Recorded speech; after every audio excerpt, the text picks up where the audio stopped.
नमस्कार, मी साईनाथ गावकर. दर्शक हो, आज माझ्या सोबतीनं असं एक व्यक्तिमत्व आहे ज्या व्यक्तिमत्वानं या कोकणच्या शैक्षणिक परंपरेमध्ये मानाचा तुरा रोवला आहे. जगातील अतिशक्तिशाली म्हणून ओळखल्या जाणाऱ्या राफेलचं अर्थात सारथ्य जे करणार आहेत असे अर्थातच फ्लाइंग ऑफिसर माझ्या सोबतीनं प्रज्वल कुलकर्णी आहेत. प्रज्वलजी, सर्वप्रथम कोकणशाहीकडनं आणि कोकणशाहीच्या सर्व दर्शकांकडनं तुम्हाला मानाचा सॅल्यूट आहे. काय सांगाल प्रज्वलजी, आपल्या एकूणच आज आपली निवड झाली फ्लाइंग ऑफिसर म्हणून, कशा पद्धतीची भावना व्यक्त कराल, काय समाधान व्यक्त कराल? मला खूप चांगलं वाटतं की मी या जागी पोचलो आहे. बाकी मेहनत माझ्या आईबाबांची आणि माझ्या शिक्षकांची. मला ना प्रज्वल, तुमच्याकडनं तेच जाणून घेण्याची खऱ्या अर्थानं इच्छा आहे. खरं तर आम्ही बघायला गेलो तर इयत्ता 12वी नंतर कोकणचा टक्का जो असतो हा 12वीमध्ये तर मोठ्या प्रमाणामध्ये झळकलेलं चित्र हे पाहायला भेटतं, पण त्यानंतर मुलं कुठं दिसत नाही असं म्हटलं जातं. पण आपण याच कोकणातील तरुणात जे आजच्या घडीला अतिशक्तिशाली समजल्या जाणाऱ्या राफेलचं सारथ्य करणारा, नेमकी यामागची मेहनत तुमची काय? मी आधीपासून सैनिक स्कूलमध्ये होतो 5-6वीपासून. तर जे माझं लहानपणापासूनचं जे ग्रूमिंग होतं ते सैनिक स्कूलमध्येच झालेलं. तर त्यामुळे म्हणजे मला तिकडनंच मला ते हे ध्येय मिळालं की मला एअरफोर्समध्ये जायचं. बाकी जर कोणाला एअरफोर्समध्ये जायचं असेल तर त्यांना ते त्यांच्या मनात क्लिअर असलं पाहिजे आणि मध्ये कितीही मुश्किली आल्या तर त्यांनी ते सोडलं नाही पाहिजे. खरं प्रज्वल, मला ना पुढे या चर्चेच्या पुढे जात असताना खरं समजून घ्यावं असं वाटतं की असा एखादा क्षण असेल की अरे नाही, हे जमणार नाही, पण त्यावेळी नेमकी मनामध्ये भावना काय असते? कशा पद्धतीनं येत असलेल्या शिक्षण घेत असताना येत असलेल्या संकटांचा सामना करावा, काय संदेश देशील? जर अशी काही संकट आली तर पहिली गोष्ट तर सरळ सरळ सोडून नाही द्यायचं, बोलायचं शिक्षकांशी नाहीतर आईबाबांशी, आणि त्याचं सोल्युशन नक्कीच निघतं. जो अवघ्या वयाच्या 22व्या वर्षी तुम्ही ह्या फ्लाइंग ऑफिसर म्हणून भारतीय सैन्य दलामध्ये समाविष्ट झालेले आहात. आई वडिलांचा कशा पद्धतीनं तुम्हाला सपोर्ट भेटला? आईवडिलांनी मला जे मला पुस्तकं हवीत, अभ्यास, त्याच्यात खूप मदत केली. आर्थिक आणि इमोशनल ह्याच्यातसुद्धा खूप मदत केली. आणि बाकी त्यांनी मला कुठेही अडथळे आले तर त्यांनी माझा साथ दिला. खरं तर आम्ही नेहमी एक गोष्ट मानतो कोकणामध्ये सर्वसामान्यपणे वावरत असताना, संगत जर संगत चांगली असेल, मित्रपरिवार चांगला असेल तर निश्चित आपण आपल्या योग्य अपेक्षित असलेल्या ध्येयापर्यंत पोहोचतो. तुझा मित्रपरिवार नेमका कुठला आहे, काय आहे, खरंच जाणून घ्यायचं आहे. तुझी संगत नेमकी काय आहे? माझी संगत पूर्ण म्हणजे मी सैनिक स्कूलमध्ये असल्यामुळे सगळी पूर्ण महाराष्ट्रातली, इवन महाराष्ट्रातल्या बाहेरची मुलं पण माझी मित्र आहेत. आणि माझी संगत खरंच चांगली आहे आणि सगळीकडची मुलं आहेत. ती डिफेन्समध्ये आज असो किंवा नसो, पण ती माझी म्हणजे सगळीकडची मित्र आहेत. खरंच ना प्रज्वल, हा आम्हा कोकणवासियांसाठी अभिमानाचा क्षण आहे. कारण की आमच्या कोकणातील एक मुलगा, अवघ्या 22 वर्षाचा तरुण, हा भारतीय सैन्य दलामध्ये फ्लाइंग ऑफिसर म्हणून राफेलचं सारथ्य करण्यासाठी दाखल होतोय.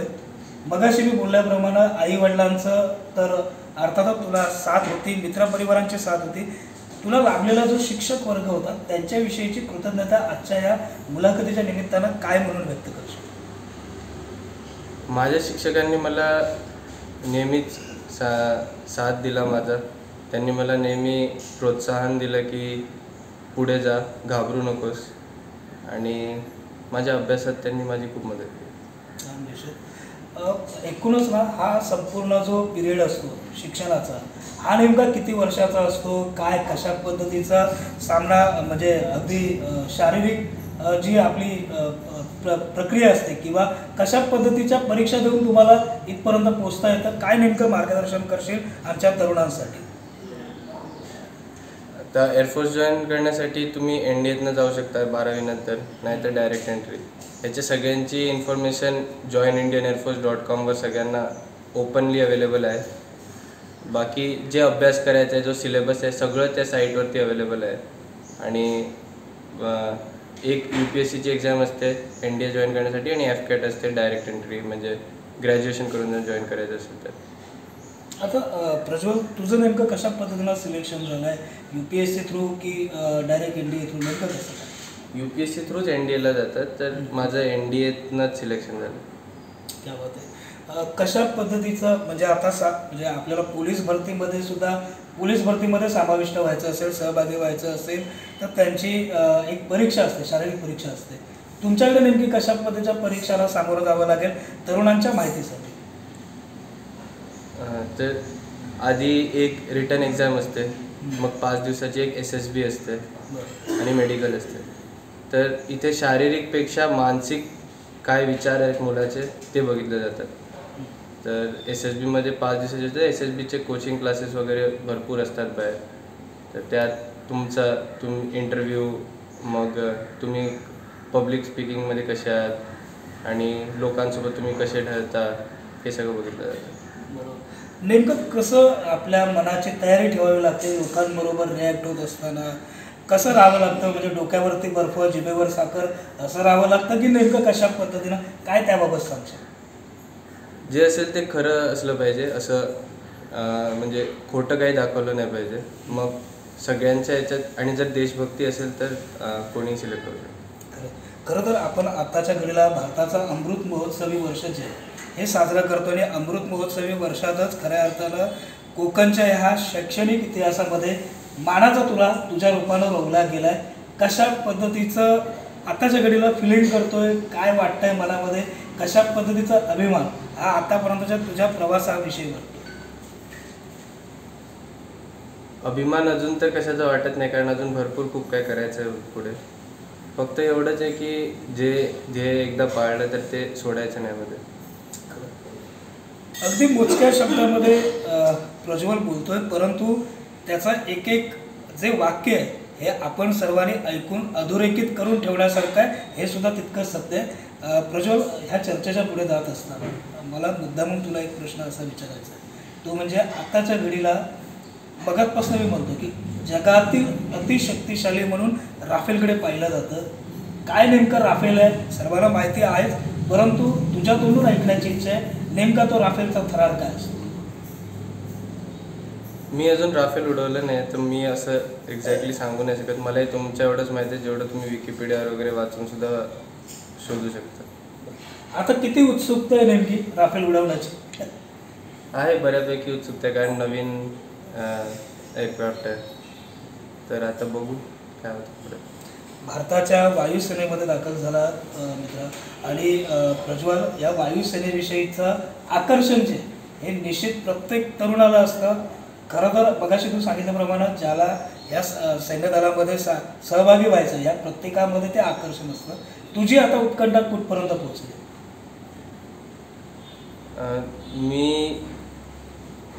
मी जेव्हा यायचं होतं तेव्हा रफेल वगैरे नव्हतं, पण बाकी दुसरे जहाज होते. तर माझ्या आईबाबांनी मला प्रोत्साहन दिलेलं आहे याच्यासाठी, आणि ते लहानपणापासूनच मला जॉईन करायचं होतं, तेव्हापासूनच माझे आकर्षण आहे.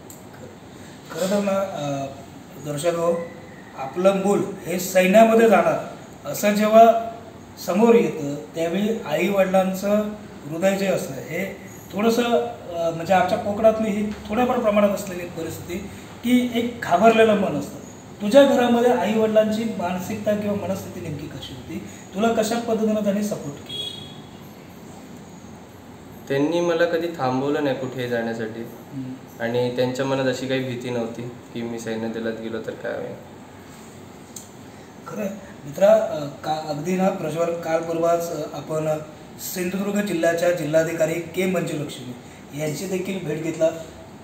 जिल्हाधिकारी मॅडमांनी कशा पद्धतीनं आपलं कौतुक केलं आहे, अभिनंदन केलं आहे, काय शब्दामध्ये मॅडम बोलल्यात आपल्याशी, नेमकं काय? त्यांनी मला सांगितलं की चांगलं करतोयस, करत राहा. आणि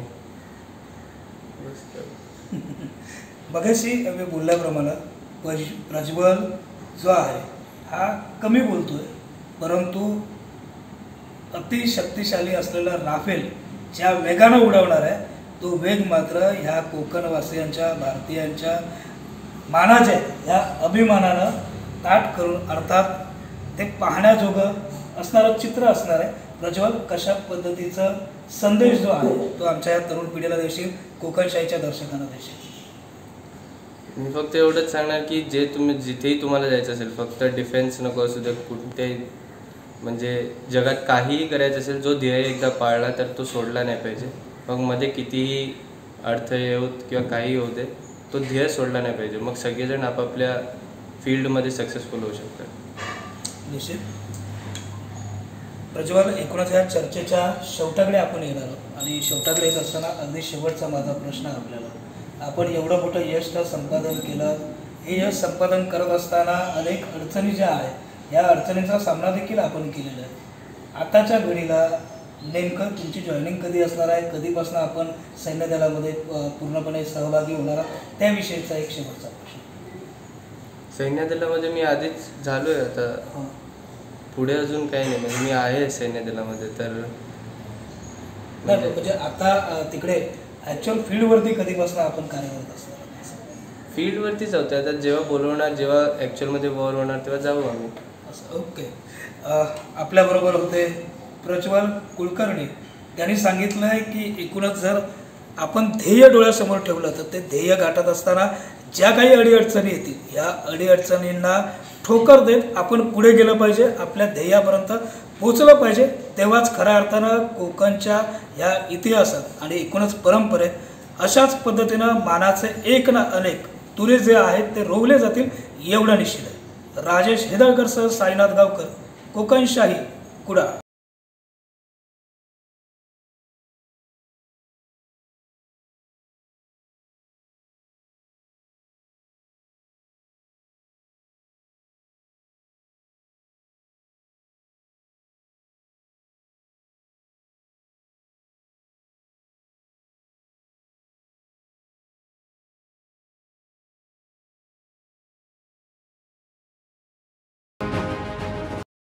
असे नवनवीन व्हिडिओ पाहण्यासाठी कोकणशाहीचं यूट्यूब चॅनल सबस्क्राईब करा व बेल बटन प्रेस करा. तसेच फेसबुक पेज लाईक करा आणि इंस्टाग्राम पेज व ट्विटर पेजला फॉलो करायला विसरू नका.